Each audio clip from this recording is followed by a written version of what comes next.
ተገኘን ቀደም ሲል ከኢትዮጵያ ዛሬ ደግሞ ከኬንያ ናይሮቢ እዚህ ኬንያ ናይሮቢ የመጣሁበት ምክንያት ካምፓኒያችን የእውቅና ፕሮግራም ወይም ደግሞ BBS አዘጋጅቶ በኬንያ ናይሮቢ በጥር 22 ፈረንጆች ፕሮግራም ስለነበረ አንዱ ከሚታደሙ ሰዎች መካከል አንዱ ስለነበርኩኝ ወደዚህ መጥቻለሁና በመምጣቴ እጅግ በጣም ደስ ብሎኛል።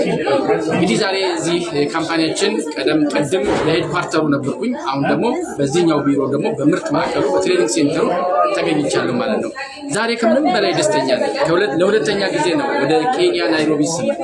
በ2017 እንደ አውሮፓ አቆጣጠር በመጀመሪያው ለአፍሪካ የወጣውን መኪና ሽልማት የተሸለመ ልጅ አዲስ ብሊሳ ለማሸለም የመጣው ሰው ዛሬ ደግሞ እነ ተቂያን እነ ጉተማ ሌሎቹ እነ አልማዝ ሌሎች ሲሸለሙ በእነሱ ደስታ ላይ ለመገኘት ወደዚህ ወደ ኬንያ ናይሮቢ የመጣው ሲሆን ትልቅ የምስራች ብዬ ደግሞ ልናገር የምፈልገው ስራ ለጀመራችሁ ላልጀመራችሁ ብዙ ተስፋ የቆረጡ ብዙ ህልም የሌላቸው ሰዎች ካምፓኒያችን ቢሮ እንደሌለው ውሸት እንደሆነ ለሚያስቡ ወይም ደግሞ ለሚያወሩ ዩቲዩባቸውን ቁጥር ለመጨመር ሲሉ የውሸት ፕሮፓጋንዳ ለሚነሱ እውነተኛ ቢሮ ላይ የተገኘ መሆናችንን በዚህ እድሜ እውነተኛ ምስክርነት ለመስጠት ድጋሚ በመገኘቴ እጅግ በጣም ደስ ብሎኛል። ካምፓኒያችን ኢንተርናሽናል ካምፓኒ ነው።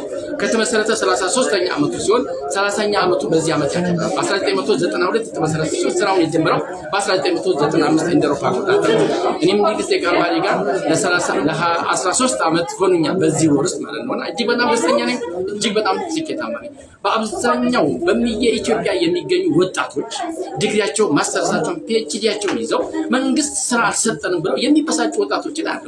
የሚገርመው ነገር ወደዚህ ዓለም ስንመጣ ደግሞ ወደዚህ ከተማ ስንመጣ ደግሞ እንደኔ የእድሜ አረጋውያን ነው የእድሜ ባለጸጋው መኪና ሲሸለሙ ያለውኝና መስራት ምን ያህል እንደሚያስከብር ለወጣቱ መልእክት ማስተላለፍ ወዳለኝ።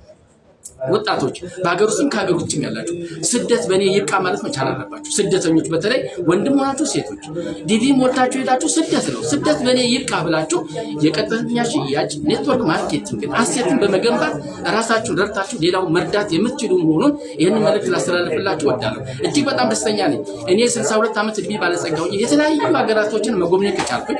በካምፓኒያችን ደግሞ በጽኑ በቁራጥነት የሎያሊቲ ሽልማት ማግኘት የቻልኩኝ ሰው ካለ በዚህ እናንተ ወጣቶች አላችሁ እንዴ? ምንድነው የምትጠብቁት? ምንድነው የምትሰሩት? ስለዚህ እኔ በዚህ አይነት ውስጥ ደስተኛ ሆኜ አሴትን መገንባ ከሆነ እናንተም እድሉ ክፍት ነው። ካምፓኒያችን ለተማረ ላልተማረ ለሁሉ ብሔር ሳይጠይቅ ቋንቋ ሳይጠይቅ እምነትን ሳይጠይቅ እድሉን የሚሰጥ ካምፓኒ ስለሆነ ያልጀመራችሁ በአስቸኳይ ጀምራችሁ ከድህነት በላይ ከቻሌንጅ በላይ እንድትሆኑ የጀመራችሁ ደግሞ አውጥታችሁ ለወገኖቻችሁ ይህንን እድል እንድትሰጡ መልእክቴን አስተላልፈው